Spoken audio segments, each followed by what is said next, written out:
નમસ્કાર, આપ જોઈ રહ્યા છો ગુજરાત ફર્સ્ટ. હું છું આપની સાથે વિક્રમ. સમાચારોની શરૂઆત કરીએ તો બ્રેકિંગ ન્યૂઝ મળી રહ્યા છે.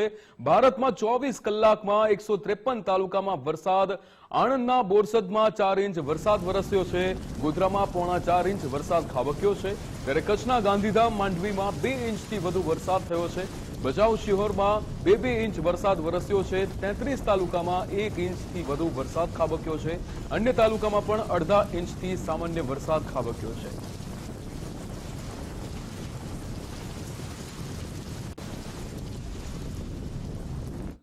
દ્વારકાના ખંભાળિયાના વાડીનાર ખાતે દરિયામાં ઊંટ તણાયા હતા. વાડીનારના દીનદયાળ પોર્ટ પર ઊંટ તણાઈ આવ્યા હતા.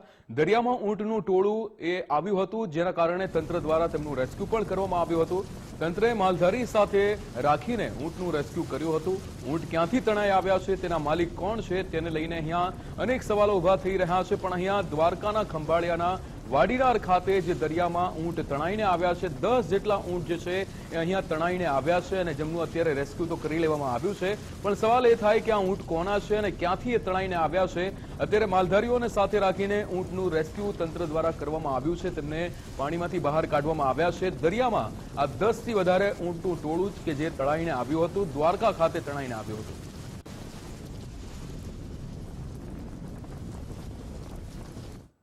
આમ તો વરસાદ આવે ત્યારે સૌ લોકો ખુશ થાય છે, પરંતુ બનાસકાંઠામાં વરસાદે તો ચિંતા વધારી છે. બનાસકાંઠાના થરાદનું નાગલા ગામ પ્રથમ વરસાદે જ બેટમાં ફેરવાઈ ગયું છે. જ્યાં જુઓ ત્યાં પાણી જ પાણી જોવા મળે છે. ગ્રામજનો ઘર છોડી સ્થળાંતર માટે મજબૂર બન્યા છે. આ સમસ્યા છેલ્લા 10 વર્ષથી સર્જાઈ છે. નાગલા ગામમાં વર્ષ 2015 અને 2017માં આવેલા પૂરે વિનાશ વેર્યો હતો. બસ ત્યારબાદ દર વર્ષે અહીં ચોમાસામાં પાણી ભરાવાથી લોકો મુશ્કેલીઓ વેઠી રહ્યા છે. ચોમાસામાં સમગ્ર ગામની અંદર પાણી ભરાઈ જાય છે.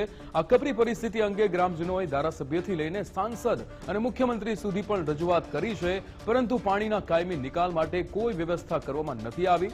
દર ચોમાસામાં ગામમાં જળબંબાકારની પરિસ્થિતિ સર્જાતી રહે છે. હાલ વિગત સમજ્યા છે, તમે દેખો છો કે દૂધ મંડળી ગામમાંથી લગભગ અહીંથી 50 ખેડૂત છે. એમને દૂધ મંડળી પાણીમાં ગુડામાં ભરીને કાયમી સવાર સાંજ જવું પડે છે. કદાચ જો સાઈડમાં જતો રહે તો તળાવની અંદર તો એને મરણ પણ થઈ જાય, એને નુકસાન પણ થાય. એટલે અમારું એટલી મોગણી છે કે તાત્કાલિક રસ્તા ખુલ્લા થાય. ગઈ સાલે 26/2/2024નું પમ્પિંગ સ્ટેશનનું કામ આવ્યું અને એની 6 મહિનાની મુદત હતી. એ મુદત કોન્ટ્રાક્ટરના લીધે કે કોઈ અધિકારીઓના લીધે લેટ થઈ અને અત્યારે 7/7/2025 છે. તો 1.5 વર્ષ થવા આવ્યું, છતાં હજી પમ્પિંગ સ્ટેશનનું કોઈ કામ નથી થયું. જો પમ્પિંગ સ્ટેશનનું આજે કામ પૂરું થઈ ગયું હોત તો આ પરિસ્થિતિ ગામની ન હોત. ત્યારે દર ચોમાસામાં નાગલા ગામની ગ્રામજનોની સ્થિતિ દયનીય બની જાય છે. વરસાદી પાણી ભરાઈ જતા ખેતરો પણ બેટમાં ફેરવાઈ જાય છે. 4 મહિના સુધી ખેડૂતો કે જે ખેતી નથી કરી શકતા. આ સમસ્યાનું મૂળ કારણ છે કે નાગલા ગામનું વરસાદી પાણી પહેલા જે જગ્યાએથી નિકાલ થતો હતો ત્યાં નર્મદા વિભાગની મુખ્ય કેનાલ આવી ગઈ છે, જેથી ગામના પાણીનો નિકાલ અટકી ગયો છે. ચોમાસામાં ખેતરોમાં પાણી ભરાયેલા રહેતા ખેડૂતોને આર્થિક ફટકો પણ પડી રહ્યો છે. સાથે જ પશુપાલનના વ્યવસાયમાં પણ ભારે મુશ્કેલીઓ વેઠવી પડે છે. આજે આ પૂરની પરિસ્થિતિને દર વર્ષે 2017-15 થી કરી અને ગામ દર વર્ષે ચોમાસું આવે તો હેરાન થાય છે. પાણીના પૂરના લીધે નિકાલ કોઈ કરતું નથી. દર વર્ષે સાહેબોને ઘડીએ પાણીના નિકાલ માટે રજૂઆત કરો છો, પણ એમાં કોઈ નિવાડો આવતો નહીં. ત્યારે નાગલા ગામમાં પાણી ભરાયેલું રહેતું હોવાથી ગ્રામજનો ત્રાહિમામ પોકારી ઉઠ્યા છે. વિદ્યાર્થીઓને શાળાએ જવું હોય તો પાણીમાંથી જીવના જોખમે પસાર થવું પડે છે.